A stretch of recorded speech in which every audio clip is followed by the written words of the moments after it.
I never thought of flying in an airplane and traveling out of my country. I had never left my house or lived by myself, so just the thought of being alone in an unknown city of an unknown country around strangers with unknown languages was terrifying.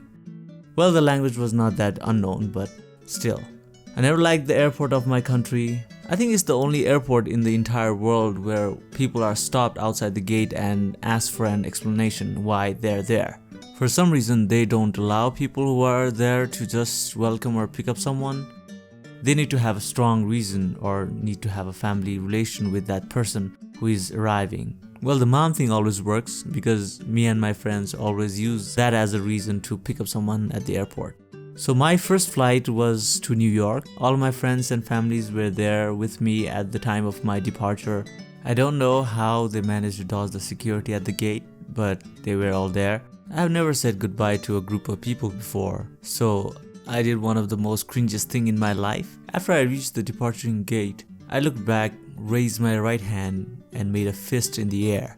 I quickly pictured that in my head and I was like, what the frick was that? Then I rushed inside. I still laugh about myself whenever it plays in my mind. I first flew from Kathmandu to Dubai, and damn, the airport was huge. I had to take a bus to go from one terminal to another. Compared to that, our airport in Kathmandu felt like a ridiculous tiny portion of it, like a small hall where they keep the passengers who are waiting for their flights or something. The plane was much bigger and nicer. The only problem I had flying from Dubai to the United States was that my ear kept closing because of, I don't know, altitude pressure maybe? When I landed at JFK, I saw a huge line of people trying to pass the security and get their luggages. Okay, this one is for my foreign friends. You guys complain how you have to stand in a queue and deal with filling forms and stuff in our airport. Sit the frick down. You have the same thing at your airports. And even worse, they take a mini interview just to make sure that you are that person that you say you are. It's ridiculous. It's important, I guess, because of the migration issues many countries are facing nowadays. Anyways, the flight to Berlin was quite interesting. Transit point was Norway. There's two things in that airport that I found fascinating.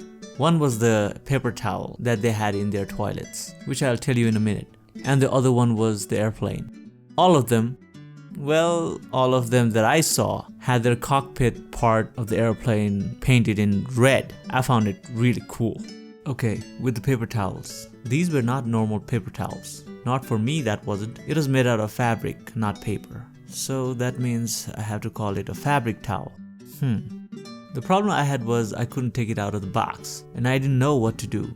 There was an Asian looking guy beside me, and as I looked at him, I felt like he didn't know what's going on either. So I pulled the towel and it tore half the way. In my mind, I was like, shit, I don't think this is right, and I left it alone. I was about to leave, and as I was leaving, I looked back and the Asian guy was tearing the towel all the way. As I saw him do it, I also noticed a sign on the side which said, "Don't tear." I rushed outside. I looked around for the surveillance cameras and in my mind I was like, nope, nope, nope. Blend in the crowd, boy. Blend in the crowd. I was so worried while standing in the queue that anytime the security man is going to burst out the toilet door and yell, "Who tore the toilet paper?" I was relieved to get in the plane and take off from that airport. I see you people judging me. Hey, that wasn't even me. It was that Asian looking guy. I stopped when the thing tore half the way, okay? Berlin airport was surprisingly small, or maybe I was just in one part of the area and I couldn't see much. The thing that freaked me out was there was no queues of people, no forms to fill, and no security booths. Just get out of the plane and get out of the airport. I was like, are we really in Germany? What's going on? I went to the toilet and I see the same paper towel. At that point I found out that it's recyclable. I mean, you pull the towel, use it, and it pulls it back. It's economic. Kudos, Europeans. Kudos. The next flight was back to my country. The Emirates Airlines was amazing, even in the economic class. And we had a transit from Dubai like before. Till Dubai it was all peachy dory. After we took off from Dubai airport, it was the worst flight I had ever experienced yet. Okay, I'm gonna shit on my own people here. But before I do shit on them, I just wanted to say that they might be really nice people in their own lives, but what I saw made me think otherwise. I was in the most horrible group of Nepalese people in that flight, and the worst part about that was they were grown-ass people. Before I explain the whole situation, here's something to think about. Are we aware of what kind of impression we are leaving on others that are with us? I'm not talking about friends and families, but someone from outside the community or culture. Even a small group of people's behavior becomes crucial while they are in some other community. The other community takes the group's behavior as a reference point to determine what to judge of their entire community, whether it's good or bad. That's human nature.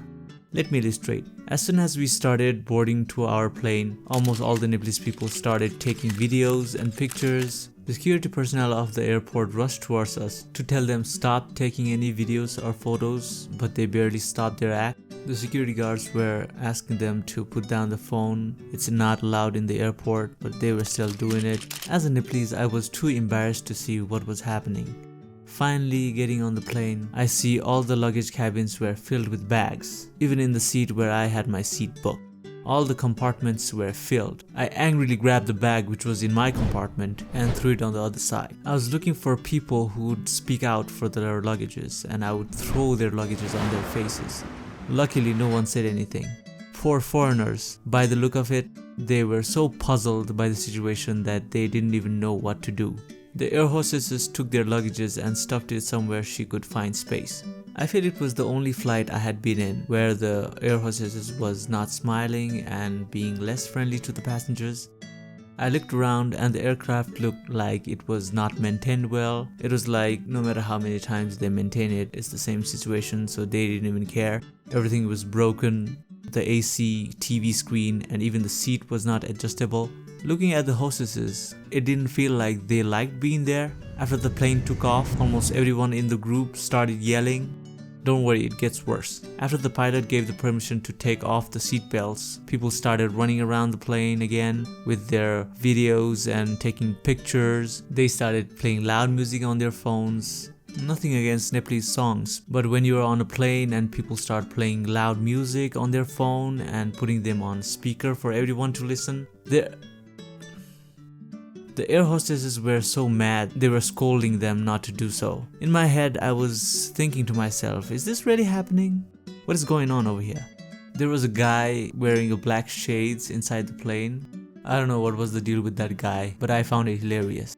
I looked back from my seats at the foreigners who were with us. They had this look of disgust and amusement that in my mind I thought, no wonder they felt we lack education and always focus on bringing educational programs in our countries.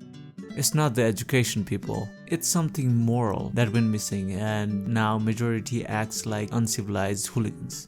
They have money but don't know how to act classy. Well, there's an example that money can make you a man who you are not.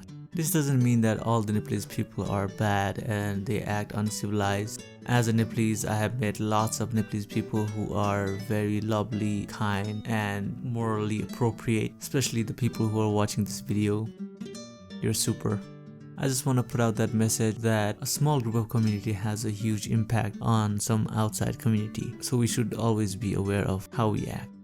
Thank God we landed safely. There was a slight bump in the middle of the flight which made all the yelling, singing and vlogging stop, but also made us worry about our lives. I looked out of the window and saw just clouds. I was like, we're done for. But I felt God was not ready for these bunch of idiots either, so He let us live. This is how I survived my worst flight. Let me know what kind of flight experience did you have, if any.